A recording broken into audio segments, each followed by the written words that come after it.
the best thing about that time was that I used to go as a volunteer and work on this newspaper called Outwrite,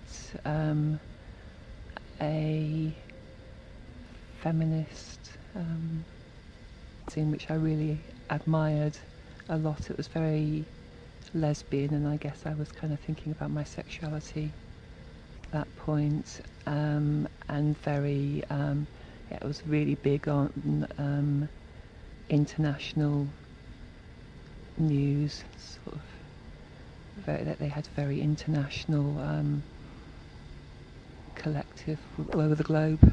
Absolutely, I thought it was absolutely wonderful, but unfortunately it closed down, I think, during that year. Then after a year or so I ended up living in Brixton, and that was the place for me. Just for the first time I really felt like I am at home here. I really liked it. There was a big kind of alternative profile. I had a big anarchist scene, big squatting scene, big lesbian scene, and suddenly sort of not having a job just became a very good thing. I was signing on and just really, realised that I had plenty of time to hang out with my friends, drinking tea and whatever, yakking on and watching daytime TV, but also to sort of do political stuff, which I got more and more into at that time. And I started working on this magazine called Shocking Pink, which kind of just at that point had an exhausted collective who really wanted to palm it off on somebody else, and me, and I can't remember how I first met her. Me and my friend Vanida took it on to quite a large degree. It was based in squats, and it was a young women's magazine. It was supposed to be a kind of alternative that existed at that time, like Jackie and My Guy, which were all about your boyfriends and getting your makeup right, and whereas this was feminist and sort of and again sort of had a good lesbian profile as well, which definitely was a big pull for our readership. Lots of isolated lesbians all around the country who found it a real lifeline, when they felt quite isolated at school and stuff like that. And that was just I really liked that magazine. I liked the way it worked. We had a kind of no editing policy, which was if we wanted to put something in, we would just put it in wholesale. I mean, we didn't put, obviously it was selective in what we actually put in, but very open. It meant that we put in heaps of stuff that individuals on the collective would never have agreed with and would think was rubbish, but it made it very varied, and I think quite strong for that. And it made the kind of collective meetings and collective process of putting it together quite light and quite fun, because we weren't sort of sitting around saying, right, what news issues do we need to cover? We were just saying, okay, what articles have we got typed up on the computer?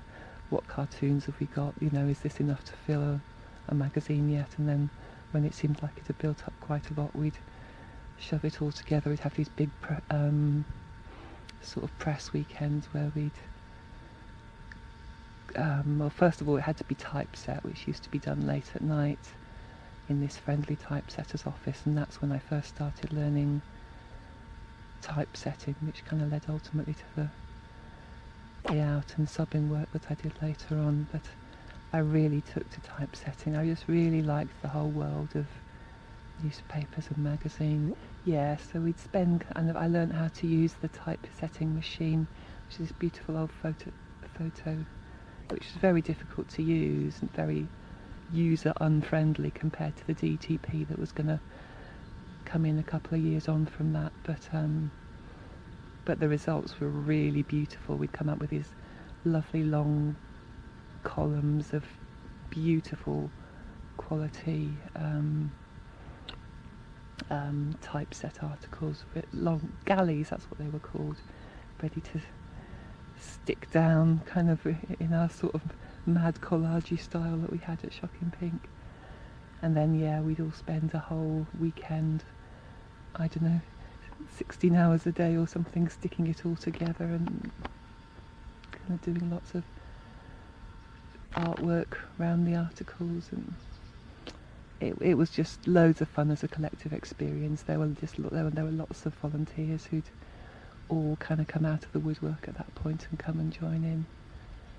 And just generally around Shocking Pink, it made us into a little gang. It was really nice. And there was another woman called Louise, who was, I guess, probably the third main person in the collective apart from me and Vanida. A lovely person. She used to do our music reviews. Very, good little punk. And it was just really fun being in a gang, because after a new issue of Shocking Pink had come out, we'd go around selling it. Sometimes we'd be brave and just like sell it outside Brixton tube station and stuff like that, just like the SWP used to do with their paper, or else we'd kind of go the easy route and go to sort of lesbian pubs and stuff and sell it there, because that was easy peasy, sort of selling it as a sort of dyke thing. And we'd go on demos with it and flog it to people on demos.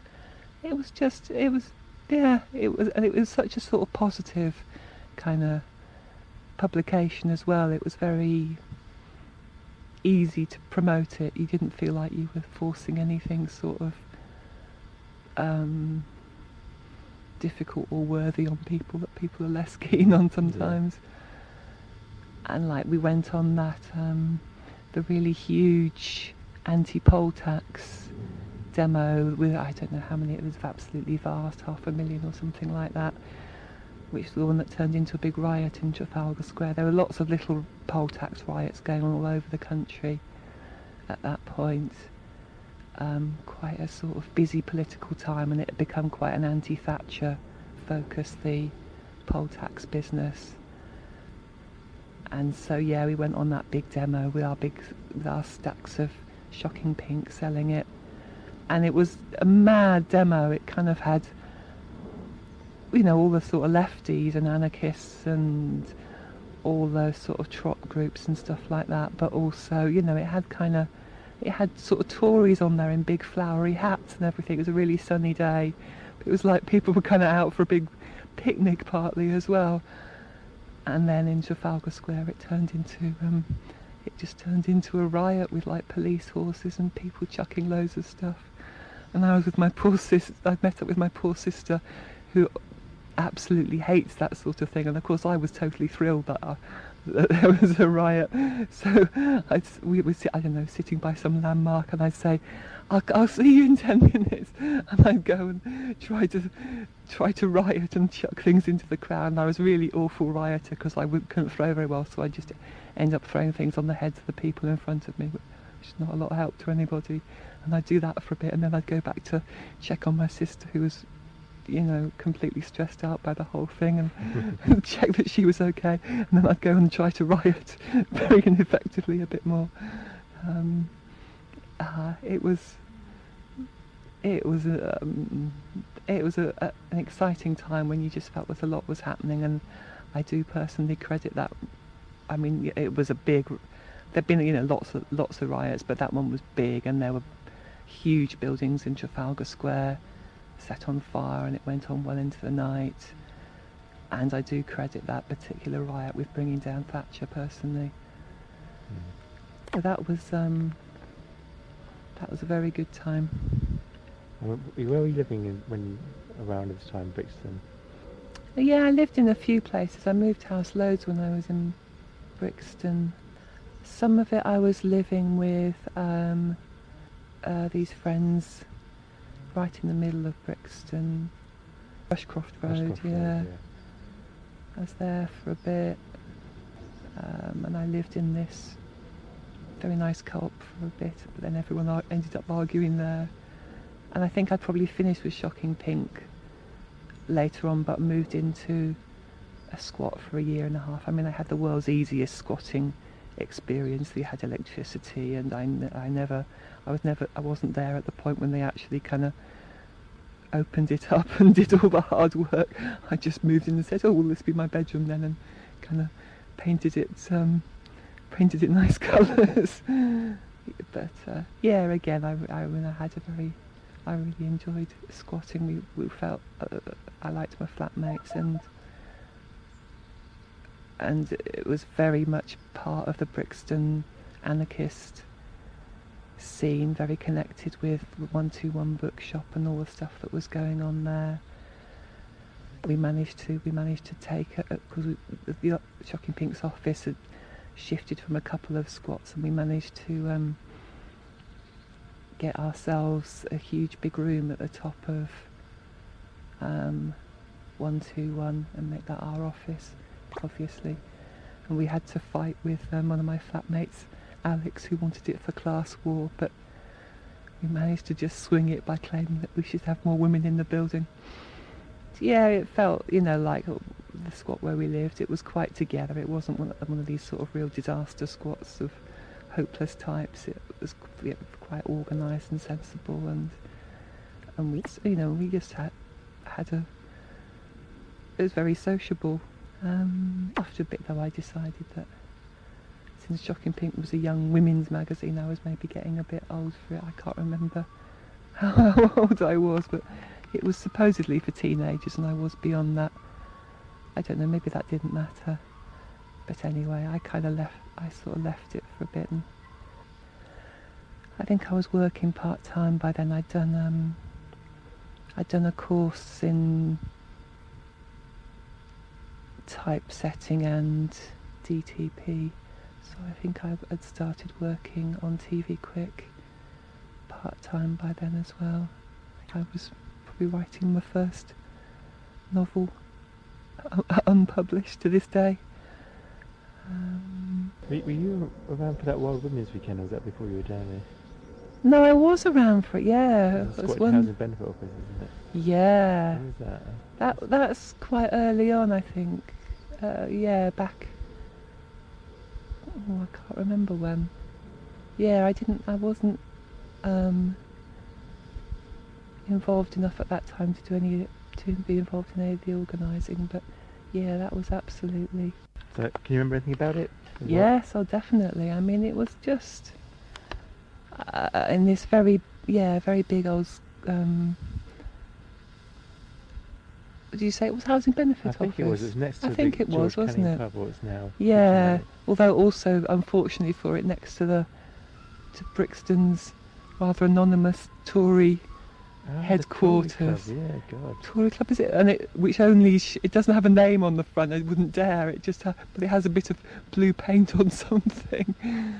So I think it was them who were instrumental in eventually getting the place shut down. But it was this big lesbian squat for quite a while. Well, not exclusively lesbian, but quite lesbian. Sort of before all that scene, that dyke scene in Brixton did dissolve, sort of not, in the year, fairly quickly really in the sort of late 80s, 90s, just because the squatting laws got harsher and all the gentrification started, and Brixton just became too hard and too expensive to live in. Yeah. But yeah, at the time that squat was a fantastic achievement, and the Wild Women's Weekend was absolutely amazing. Just women coming from all around the country, or probably abroad as well, and loads of workshops, sort of practical workshops like bike maintenance, and then lots of discussion groups, and obviously good parties in the evening. Yeah, that was a very fine achievement. And a couple of years on from that, I got Bad Attitude together, and it was me that motivated it, because I was still sort of hankering after the days of Outwrite, because I so much admired their kind of international news perspective. I thought we need that, and we went through a very sort of quite arduous process of fundraising for it, and galvanising a collective, sending out loads of letters sort of appealing for people to buy advance subscriptions, and when we managed to buy ourselves this titchy tiny little Apple Mac to lay it out on, get ourselves together a collective. I think maybe Shocking Pink Shocking Pink must have folded by that point, because Bad Attitude took on the office and took on some of the people involved in who'd been involved in Shocking Pink. We had Vanida with us still, and then Sam, my old flatmate, and Roseanne,